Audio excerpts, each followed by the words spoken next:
पाकिस्तान के कराची शहर में आधी रात के वक्त अपने ही घर की छत के ऊपर बैठा एक शख्स अपने हाथ की उंगलियों को एक ट्रांजिस्टर के ऊपर काफी तेजी से चला रहा था। ये काम करने के दौरान वो बार बार अपनी छत से नीचे गली में झांक कर देख रहा था, क्योंकि शायद उसे ये एहसास हो गया था कि आज की रात उसकी आखिरी रात है और उसका खेल अब खत्म होने वाला है। क्योंकि कराची शहर की जिस गली में उसका घर था, उस गली में कुछ देर पहले से ही पाकिस्तान आर्मी की गाड़ियों की आवाजाही बढ़ गई थी और पाकिस्तान आर्मी के जवान एक एक घर के दरवाजे को खुलवाकर सभी घरों की तलाशी ले रहे थे। लेकिन उस शख्स के लिए सबसे अच्छी बात यह थी कि इन सब चीजों के दौरान भी उसे थोड़ा बहुत वक्त और मिलने वाला था, क्योंकि उस गली में उसका घर सबसे आखिरी में था। ऐसे में जब तक पाकिस्तान आर्मी के वो जवान उसके घर की दहलीज तक पहुंचते हैं और जैसे ही उसे अपने घर के दरवाजे के ऊपर दस्तक सुनाई देती है, तो उस दस्तक के सुनाई देने से पहले ही उसने अपना काम पूरा कर दिया था। पर जैसे ही उसे यह महसूस हुआ कि अब पाकिस्तान आर्मी के जवान उसके घर के दरवाजे तक भी पहुंच चुके हैं, तो उसने तुरंत ही उस ट्रांजिस्टर को अपने घर की छत के ऊपर रखी हुई पानी की टंकी के अंदर डाल दिया, ताकि किसी भी हालत में पाकिस्तान आर्मी के जवानों के हाथों कोई ऐसा सबूत ना लगे जिससे उसके पकड़े जाने के बाद भी उसका मिशन फेल हो जाए। उस वक्त उसको अपने पकड़े जाने का इतना अफसोस नहीं था, लेकिन उसके मन में बस डर इसी बात का था कि किसी भी तरीके से उसने अपना वो जो सीक्रेट कोड उस ट्रांजैक्शन के जरिए सरहद पार हिंदुस्तान तक भेजा है,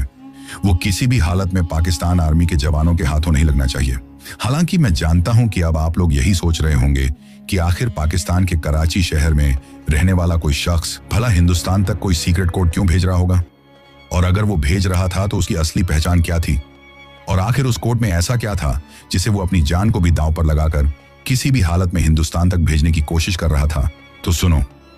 इस कहानी की शुरुआत होती है 1970 के दशक से, वो दौर जब हिंदुस्तान और पाकिस्तान की सरहद पर दोनों देशों के बीच तनाव काफी ज्यादा बढ़ चुका था, क्योंकि ईस्ट पाकिस्तान, जिसे आज बांग्लादेश के नाम से जाना जाता है, वो किसी भी हालत में पाकिस्तान से अलग होकर अपना एक स्वतंत्र देश बनाना चाहता था और उसकी इस मुहिम में हिंदुस्तान का उसको भरपूर सहयोग था। इसी वजह से पाकिस्तान को इस बात की चिढ़ लगी हुई थी कि हिंदुस्तान ईस्ट पाकिस्तान को उससे अलग करवाने के लिए ये सब क्यों कर रहा है, और यही तनाव आगे जाकर 1971 की जंग में बदल जाता है, जिस जंग में दोनों देशों के बीच युद्ध होता है। लेकिन इसी युद्ध में पाकिस्तान के कराची शहर में रहने वाले इस शख्स का चाचा लापता हो जाता है, जिस शख्स के बारे में इस वीडियो की शुरुआत में मैंने आप लोगों को बताया था। दरअसल जो शख्स ट्रांजिस्टर के जरिए उस रात हिंदुस्तान तक एक सीक्रेट मैसेज भेज रहा था, उस शख्स का नाम आरिफ कुरैशी था, और आरिफ कुरैशी के चाचा पाकिस्तान आर्मी में तैनात थे, जो कि 1971 की जंग के दौरान लापता हो गए थे। पाकिस्तान आर्मी की तरफ से उनके बारे में उनके परिवार को कोई भी जानकारी नहीं दी गई, ना ही तो उन्हें शहीद का तबका दिया गया और ना ही उनके बारे में कुछ बताया गया। इसी चीज की वजह से आरिफ कुरैशी के मन में पाकिस्तान आर्मी और पाकिस्तान के प्रति एक अलग ही रंजिश पैदा हो गई थी, और वो इस चीज का बदला पाकिस्तान से किसी भी हालत में लेना चाहता था। अब जो आरिफ कुरैशी था, वो कराची में एक रेडियो मैकेनिक के तौर पर काम किया करता था। कराची शहर के ही पुराने बाजार में उसकी एक छोटी सी दुकान थी, जहां पर लोग अपने ट्रांजिस्टर, वायरलेस सेट और पुराने टेप रिकॉर्डर ठीक करवाने के लिए उसके पास आते थे। लेकिन पिछले 2 से 3 सालों में उसके मन में पाकिस्तान के प्रति इतनी नफरत पैदा हो गई थी कि काम करने के दौरान भी वो फ्रस्ट्रेट रहता था और कभी कभार तो कस्टमर के ऊपर भी गुस्सा कर दिया करता था। इसके साथ ही वो हर शख्स के पास पाकिस्तान आर्मी की बुराइयां किया करता था, क्योंकि उसके मन में पाकिस्तान आर्मी के प्रति एक ऐसी नफरत बैठ गई थी जिसके चलते वो किसी भी हद तक जा सकता था। अब इसी दौरान इधर हिंदुस्तान की खुफिया एजेंसी रो को बने हुए भी अभी 3 से 4 साल का ही वक्त हुआ था,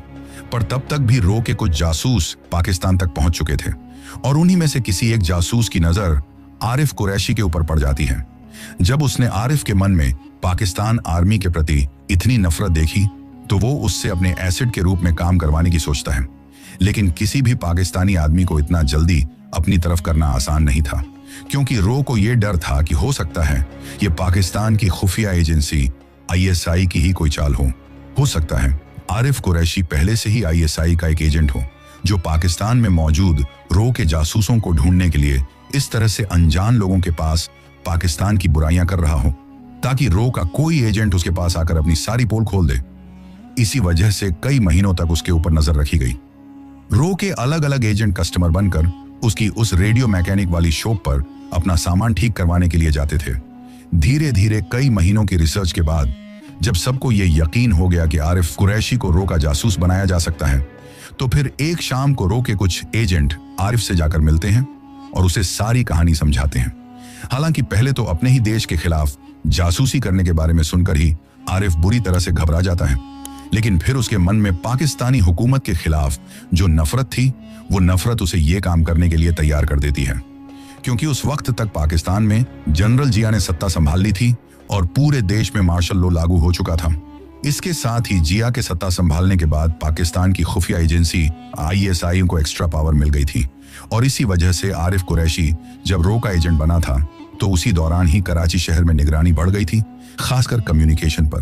क्योंकि ISI को कहीं से ये भनक लग गई थी कि पाकिस्तान में जो भारत के जासूस मौजूद हैं वो भारत तक अपने संदेश भेजने के लिए ट्रांजिस्टर का यूज करते हैं। इसी वजह से इस बात की भनक लगते ही कम्युनिकेशन पर ISI की खास तौर से नजर थी। लेकिन जो आरिफ कुरैशी था वो पिछले कई सालों से एक रेडियो मैकेनिक के रूप में काम कर रहा था, तो उसके लिए ये काम बहुत आसान था, क्योंकि वो हमेशा ही अलग अलग फ्रीक्वेंसी के जरिए हिंदुस्तान तक खुफिया जानकारी भेजा करता था। पाकिस्तान की कौन सी वारशिप की अनयूजुअल मूवमेंट है, मिलिट्री का कौन सा कॉन्वॉय किस तरफ जा रहा है और पाकिस्तान के कराची पोर्ट पर इन दिनों क्या हलचल चल रही है, ये सारी जानकारियां वो छोटे छोटे कोडेड मैसेज के रूप में ट्रांजिस्टर के जरिए भारत तक भेजा करता था। लेकिन उस वक्त आरिफ को यह भी पता चल चुका था कि अब रिस्क काफी ज्यादा बढ़ चुकी है, पर एक रेडियो मैकेनिक के रूप में उसकी दुकान उसके इस जासूसी वाले काम के ऊपर एक परफेक्ट कवर थी, क्योंकि अगर कोई भी radio mechanic short wave frequency पकड़ता तो उसके लिए किसी को भी इस बात का शक नहीं होता, क्योंकि उसका काम ही रेडियो फ्रिक्वेंसियों के साथ छेड़छाड़ करना था। पर एक दिन घर जाने के बाद उसे एक ऐसी खबर सुनने को मिलती है जिसे सुनकर उसके पैरों तले से जमीन खिसक गई थी। दरअसल उसका छोटा भाई इमरान कुरैशी ISI में भर्ती हो गया था।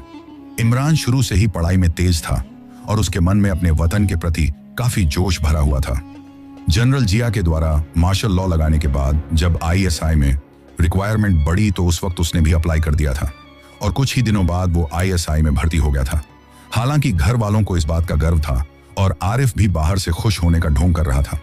लेकिन अंदर ही अंदर उसे समझ में आ गया था कि अब उसका हर कदम खतरे में है, क्योंकि अब तक तो उसे बाहर की दुनिया से ही खतरा था, लेकिन अब खतरा उसके खुद के घर के अंदर आ चुका था। पर कहीं ना कहीं यही चीज उसके लिए मददगार भी साबित हुई, क्योंकि ट्रेनिंग के बाद उसके भाई की पोस्टिंग कराची पोर्ट के ऊपर ही हो गई थी। ऐसे में उसे कुछ जानकारियां ऐसी थी जो बड़ी ही आसानी से मिल सकती थी, क्योंकि अक्सर रात के वक्त जब दोनों भाई साथ में खाना खाने के लिए बैठते थे तो आरिफ बातों ही बातों में इमरान से कई ऐसी जानकारियां उगलवा लेता था जो कहीं ना कहीं हिंदुस्तान के लिए मददगार साबित हो सकती थी। पर कुछ ही दिनों बाद उसका काम और भी ज्यादा रिस्क में पड़ जाता है, क्योंकि ISI के द्वारा इमरान को एक काम और सौंपा जाता है और वो काम था कराची शहर में स्पीशियस कम्युनिकेशन एक्टिविटीज पर नजर रखना।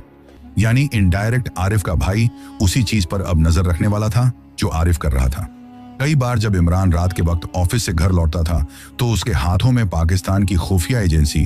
ISI की कई सारी फाइलें हुआ करती थी। उन फाइलों को देखकर आरिफ इसी ताक में रहता था कि किसी भी तरीके से उन फाइलों में क्या है वो उसकी नजरों के सामने आ सके,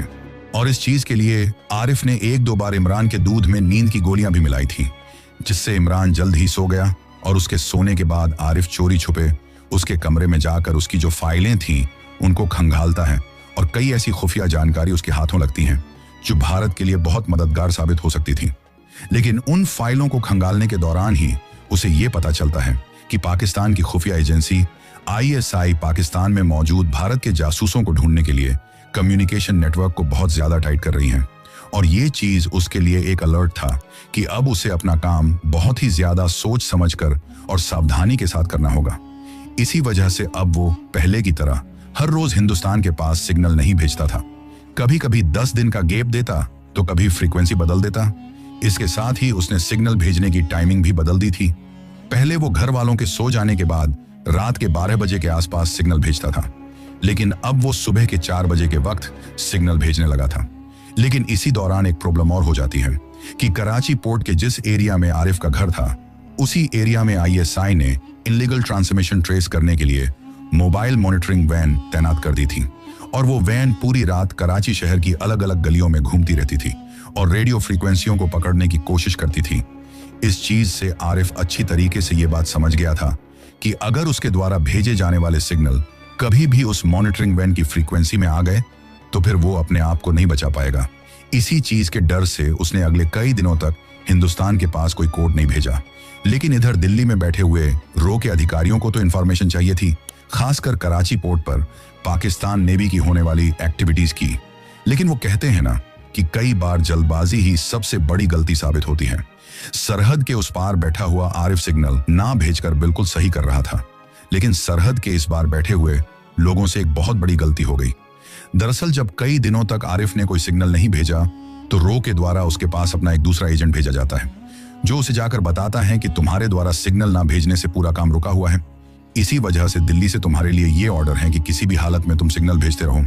इसी वजह से आरिफ एक बार फिर से रिस्क लेता है और पहले की तरह ही हर 2-4 दिन से ट्रांसमीटर के जरिए कोड के रूप में दिल्ली तक डिटेल्स भेजता रहता है। पर इस दौरान उसका छोटा भाई जो कि ISI में था, उसको एक रिपोर्ट मिलती है कि सदर इलाके में किसी इलेक्ट्रॉनिक शॉप से इनलीगल फ्रीक्वेंसी कैप्चर हुई है। अब जिस सदर इलाके की मैं आप लोगों के सामने बात कर रहा हूँ वो एरिया पाकिस्तान के कराची शहर में एक बहुत छोटा एरिया है और उस टाइम पर तो वहां पर ज्यादा दुकानें भी नहीं थी और आरिफ की दुकान भी उन्हीं दुकानों में से एक थी। पर इस बात की भनक लोकल एजेंट के जरिए आरिफ को भी लग चुकी थी कि ISI को इस बात का पता चल चुका है कि यहां से कोई इनलीगल फ्रीक्वेंसी सरहद के पार पहुंच रही है। ऐसे में उस वक्त आरिफ के पास 2 रास्ते थे, या तो वो परमानेंटली सिग्नल भेजना बंद कर देता और खुद को बचा लेता, या फिर एक आखिरी डिटेल सिग्नल भेजकर पूरी जानकारी हिंदुस्तान तक पहुंचा देता, जिसमें पाकिस्तान नेवी की मूवमेंट की पूरी जानकारी थी।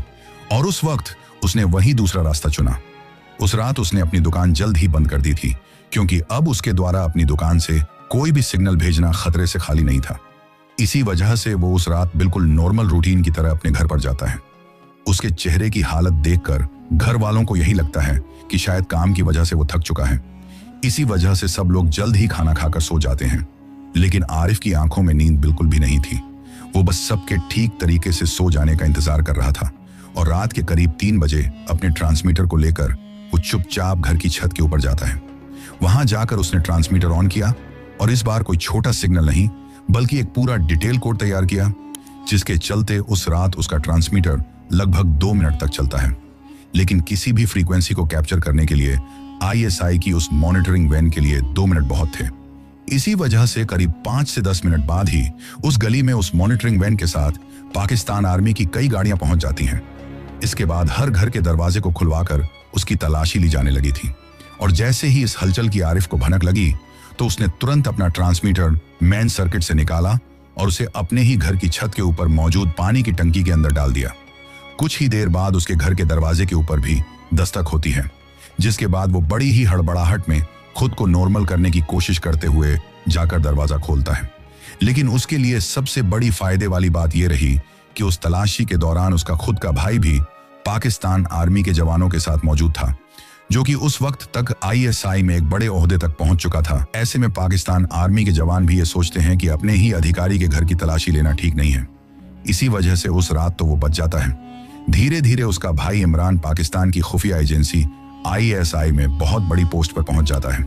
लेकिन उसे कभी भी ये पता नहीं चलता है कि उसके खुद के ही घर से हिंदुस्तान तक खुफिया जानकारी पहुंचाई जा रही थी। आज भी आरिफ कुरैशी कराची की उसी दुकान में एक बुजुर्ग रेडियो मैकेनिक के रूप में जाना जाता है। लेकिन इतने साल बीत जाने के बाद भी किसी को भी ये नहीं पता कि कभी उसी रेडियो मैकेनिक दुकान से सरहद के उस पार मैसेज जाते थे, और शायद इस वक्त तक तो उसके भाई का ओहदा ISI में बहुत ऊपर तक जा चुका होगा, जिसके चलते घर में रहने के दौरान कई ऐसी खुफिया जानकारियां होती होंगी जो उसको पता रहती हैं। हालांकि हो सकता है कि आरिफ कुरैशी अब भी इन सब चीजों में एक्टिव हो और अब तक तो उसके भाई की ISI में बहुत पहुंच बन चुकी होगी, तो कुछ बहुत इंपॉर्टेंट इंफॉर्मेशन वो निकाल सकता है। लेकिन इन सब बातों की हम या हमारा चैनल पुष्टि नहीं करता है। लेकिन कहा जाता है कि कुछ लोग जंग मैदान में लड़ते हैं और कुछ लोग पर्दे के पीछे रहकर, और आरिफ उन्हीं पर्दे के पीछे रहकर जंग लड़ने वाले लोगों में से एक था। दोस्तों, अगर हमारी ये 2D एनिमेशन वाली वीडियो आपको पसंद आई हो तो वीडियो को एक लाइक और चैनल को सब्सक्राइब जरूर करें। हम आगे भी ऐसी ही सच्ची और अहम कहानियां 2D एनिमेशन के जरिए आपके लिए लाते रहेंगे, इसलिए चैनल को सब्सक्राइब करना ना भूलें, क्योंकि आपका एक सब्सक्राइब भी हमारे लिए बहुत मायने रखता है।